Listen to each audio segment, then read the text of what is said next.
आपके जीवन की एक ही चीज सबसे कीमती है, वो है आपका जीवन, जो अभी भी आपके पास है।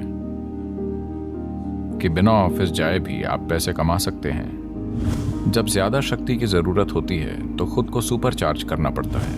हम यही करेंगे। इसीलिए कुदरत ने इंसान को एक खास स्तर की बुद्धि दी है।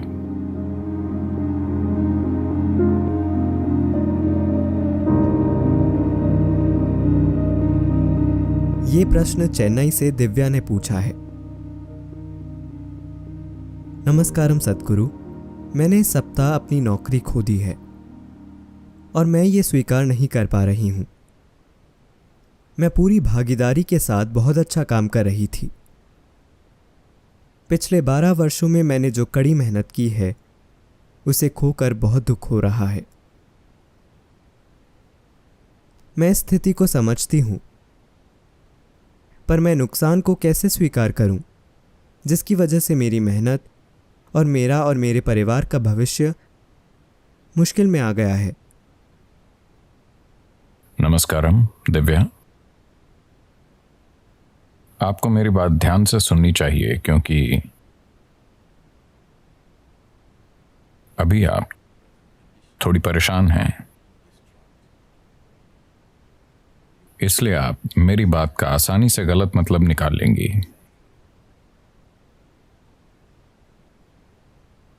जीवन में हमें कुछ चुनना होता है, पर कभी कभी विकल्प ऐसे होते हैं। शंकरन पिल्लई की पत्नी तीसरे बच्चे को जन्म दे रही थीं। उनकी 2 बेटियां थीं। अब वो अड़े हुए थे कि तीसरा लड़का होना चाहिए।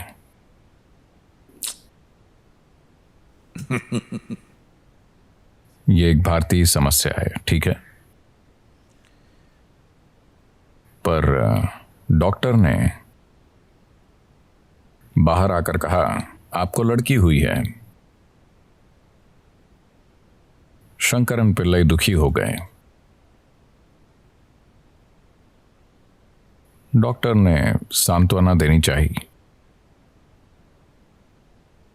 कोई बात नहीं, लड़की है, पर वो लड़कों जैसे जी सकती है।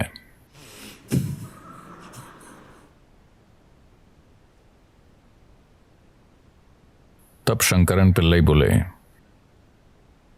नहीं डॉक्टर, ठीक है, वैसे भी मेरी दूसरी पसंद लड़की ही थी।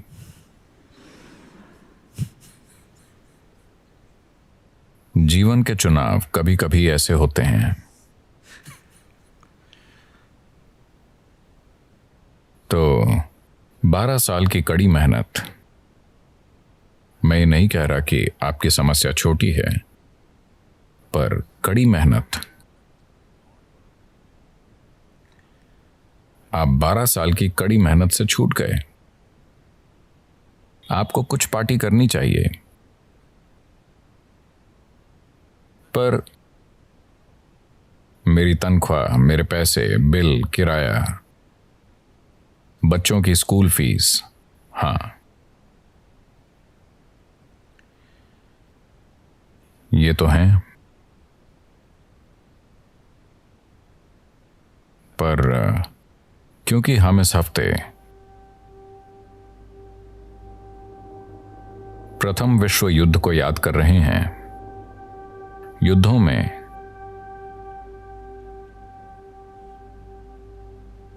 अकाल में, बड़े चक्रवातों में, अलग अलग जगहों में आए भूकंपों में, उन चीजों की तुलना में ये महामारी बहुत छोटी है। क्योंकि आपके जीवन पर इसका असर काफी हद तक आपकी प्रतिक्रिया से तय होगा। तब लोगों के पास कोई चारा नहीं था, वो चीजें बस हो गईं। किसी ने फैसला किया कि युद्ध होना चाहिए, बाकी सभी बस उसके शिकार थे। उनके पास कोई चारा नहीं था, उन्हें बस मरना था। आपको, मुझे और दुनिया में सभी को अभी आर्थिक समस्याएं हैं, पर हमारी आर्थिक समस्याएं ऐसी हैं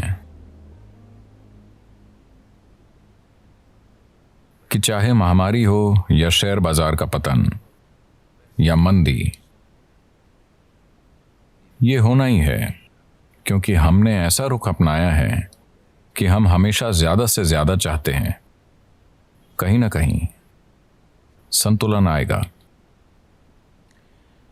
ये एक कड़वी बात लग सकती है क्योंकि आपने नौकरी खो दी है, पर मैं समझाना चाहता हूं। मेरे पिता ने यह कहा, वो एक योग्य चिकित्सक हैं। उन्होंने मैसूर में एक टीबी अस्पताल में अपना करियर शुरू किया। ये उनकी प्रतिबद्धता थी कि कम से कम 1 या 2 साल वो एक टीबी सैनिटोरियम में काम करेंगे, क्योंकि उनकी मां की मृत्यु टीबी से हुई थी जब वो सिर्फ 4.5 या 5 साल की उम्र के थे। तो वो प्रतिबद्ध थे, मैं डॉक्टर बनकर टीबी मरीजों की सेवा करूंगा। और किसी तरह उन्हें एक जगह मिली और बाद में जब उन्होंने अपने परिवार के लिए घर बनाया तो वो जगह वहां से कुछ ही किलोमीटर पर थी, आज भी है। तो उनका पहला वेतन 50 रुपए था। 50 रुपए, मैं बता रहा हूं, 50 रुपए। यह आज की दुनिया में $1 से कम है। एक योग्य चिकित्सक। उन्होंने ऊंची पढ़ाई की थी।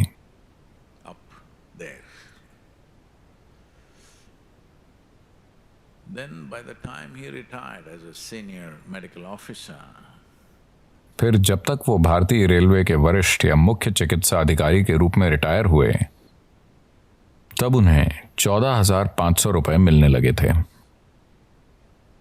इस सप्ताह 8 नवंबर को उनके निधन को 1 साल हो गया। मैं एक बुरा बेटा हूं। मैं तब वहां नहीं था। मैंने उनसे कहा था कि मैं नहीं रहूंगा क्योंकि मेरी कुछ प्रतिबद्धताएं थीं। तो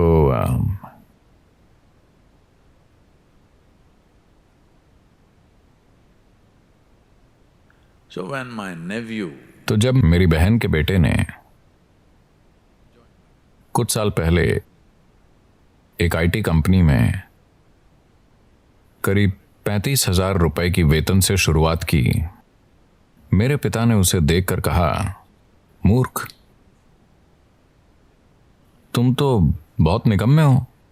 वो तुम्हें 35,000 दे रहे हैं, मैं 14,500 पर रिटायर हुआ था। तो मेरा मतलब है, पिछली पीढ़ियों की तुलना में हमारे पास बहुत ज्यादा है, काफी ज्यादा। So if we have to cut down our lives by 10-20%, let's not cry too much. जीवन में 10-20% की कटौती हो तो हमें ज्यादा रोना नहीं चाहिए। आपके पिता, आपके दादाजी, शायद उन्हें ज्यादा मेहनत करनी पड़ी होगी, पर उन्होंने बुरा जीवन नहीं जिया। वो अपने तरीके से अच्छे से जिए। तो अगर हमें थोड़ी कटौती करनी पड़े तो कम से कम ये समझें कि ये पर्यावरण की महान सेवा है। अर्थव्यवस्था धीमी हो गई है। हाँ, हमें जीवन में एडजस्ट करना पड़ रहा है, जिससे परेशानी हो रही है। ये सिर्फ आपके साथ नहीं हुआ है दिव्या, पूरी दुनिया के साथ हुआ है। कोई बख्शा नहीं गया है। सब कुछ पीछे चला गया है। शायद ये कहना गलत है कि कोई बख्शा नहीं गया है, क्योंकि कुछ बिजनेस फल फूल रहे हैं, शेयर बाजार उछाल मार रहा है। तो शायद कोई फायदा उठा रहा है, ये अच्छी बात है, हम उसे बुरा नहीं मानते। पर कई लोगों के जीवन में बहुत परेशानियां आ गई हैं। वैसे पर्यावरण से जुड़े कार्यकर्ता कहते रहते हैं कि कटौतियां करनी जरूरी हैं। ये हो रहा है। अच्छा, मेरे बच्चे स्कूल कैसे जाएंगे, मैं अपना घर कैसे चलाऊं, मैं चीज़ें मैनेज कैसे करूं, मैं बैंक का लोन कैसे चुकाऊं। समस्याएं हैं। मैं ये नहीं कह रहा कि समस्या नहीं है, समस्याएं हैं। पर महत्वपूर्ण ये है कि आप जीवित हैं, आपका परिवार और दूसरे महत्वपूर्ण लोग जीवित हैं। इसे समझें, क्योंकि यही सबसे कीमती है। और इस चक्कर को छोड़ें, मेरी नौकरी चली गई, सब खत्म हो गया। सब खत्म नहीं हुआ है। आपके जीवन की एक ही चीज सबसे कीमती है, वो है आपका जीवन, जो अभी भी आपके पास है। कुछ बाहरी चीजें खो जाएंगी। शायद आपको किसी टैलेंट का एहसास होगा कि बिना ऑफिस जाए भी आप पैसे कमा सकते हैं। देखिए, इस वायरस ने मुझे पेंटर बना दिया। हेलो, मैं अपनी पेंटिंग्स के जरिए फाउंडेशन और कई प्रोजेक्ट्स के लिए फंड्स जुटा रहा हूं। किसने सोचा था कि मैं पेंटर बनूंगा? मैंने नहीं सोचा था। मैंने बस कोशिश की और पेंटिंग बन गई। तो ये नया करने का समय है। This is a time to explore. This is a time to enhance who we are. ये तलाशने का समय है। ये खुद को ऊंचा उठाने का समय है। ये समय अपने खर्चों में कटौती करने और अपने जीवन को और समझदारी से जीने का भी है। तो This loss of job, नौकरी चले जाने से ज्यादा परेशान होने की जरूरत नहीं है।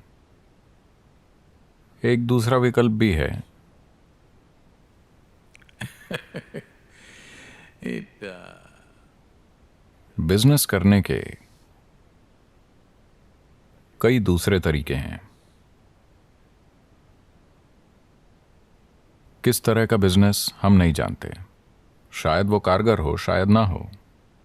बात यह है कि आपके जीवन में संघर्ष नहीं है, आपके मन में नौकरी न मिल पाने के डर का संघर्ष है।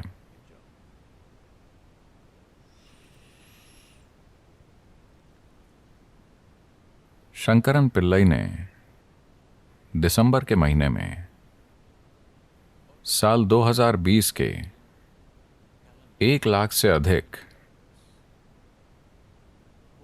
महंगे कैलेंडर खरीदे। दिसंबर के महीने में 1 लाख कैलेंडर। तो लोग बोले, आप इनका क्या करेंगे? साल खत्म होने वाला है, आप इनका क्या करेंगे? वो बोला, तुम चिंता मत करो, अगर साल वापस आ गया तो मैं बहुत पैसा कमाऊंगा।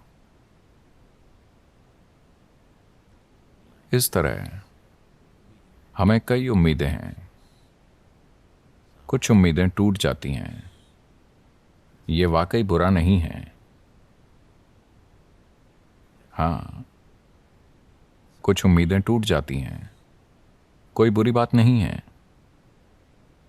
ओ सद्गुरु, आपके लिए कहना आसान है, आपके लिए तो सब कुछ बढ़िया है। नहीं, आपके ऊपर सिर्फ 3-4 लोगों की जिम्मेदारी है और आपको इतनी चिंता है। मुझ पर हजारों की जिम्मेदारी है, वाकई लाखों की। हमने किसानों से वादा किया है कि हम कुछ करेंगे, हम उससे पीछे नहीं हटेंगे, हम उसे पूरा करेंगे। ये बहुत मुश्किल काम होगा, बहुत सारा काम। पर क्या हम कड़ी मेहनत करेंगे? नहीं, हम अपनी खुशी को बढ़ाएंगे, हम अपनी ऊर्जा को ऊंचा उठाएंगे, क्योंकि जब ज्यादा शक्ति की जरूरत होती है तो खुद को सुपर चार्ज करना पड़ता है। हम यही करेंगे। हम अपने वादों से पीछे नहीं हटेंगे और ना ही आप हटें। परिवार, बच्चों और दूसरी चीज़ों से जुड़ी आपकी जो भी प्रतिबद्धताएं हैं, आपको उनसे पीछे नहीं हटना चाहिए। आपको तरीका ढूंढना होगा। इसीलिए कुदरत ने इंसान को एक खास स्तर की बुद्धि दी है। उसका इस्तेमाल करें। उसे ऑटो मोड में मत डालिए।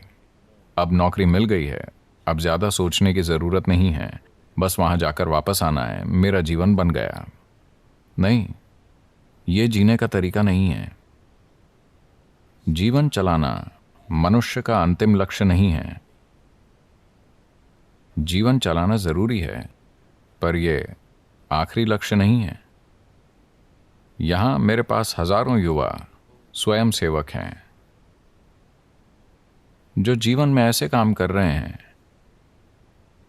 जो उनके अपने बारे में नहीं है। ये उनका जीवन चलाने के बारे में नहीं है, क्योंकि मैंने उनमें आनंद भर दिया है। अब जीवन चलाने की चिंता करना जरूरी नहीं है, क्योंकि अगर आप वाकई सभी की भलाई के बारे में चिंतित हैं तो जीवन चलाने की चिंता जरूरी नहीं है। दुनिया आपका हर तरह से ख्याल रखेगी। अगर जीने के तरीके से आपको फर्क नहीं पड़ता, No. पर ज्यादातर समस्या ये होती है कि आप अपने पड़ोसी से बेहतर जीना चाहते हैं, तभी ये एक अंतहीन समस्या है। In this competition of trying to be better than everybody else or somebody else, how many silly things human beings are doing is unbelievable. दूसरों से बेहतर बनने की कोशिश करते करते लोग कितनी मूर्खता भरी चीजें कर रहे हैं, देखकर विश्वास ही नहीं होता। आपके काम बाहरी स्थिति से मेल खाने चाहिए। कभी भी ये उम्मीद न करें कि स्थिति एक सी बनी रहेगी, कि हमेशा नौकरी होगी या हमेशा सब एक सा बना रहेगा। नहीं, आपके काम आसपास की स्थितियों से मेल खाने चाहिए। ये हुआ। 3 महिलाएं ये चर्चा कर रही थीं कि वो शाम की पार्टी में क्या कपड़े पहनकर जाएं। उनमें से एक बोली, नहीं, अपनी मर्जी के कपड़े नहीं पहन सकते। अपने पति के बालों के रंग के कपड़े पहनना जरूरी है। फिर एक बोली, ठीक है, मेरे पास काला सूट है, मैं वही पहनूंगी। दूसरी ने कहा, अरे मुझे कपड़े खरीदने पड़ेंगे, मेरे पास ग्रे ड्रेस नहीं है, मुझे खरीदनी पड़ेगी, मुझे सफ़ेद और काली ड्रेस खरीदनी पड़ेगी। आखिरी औरत ने परेशान होकर कहा, हे भगवान, मैं नहीं आऊंगी।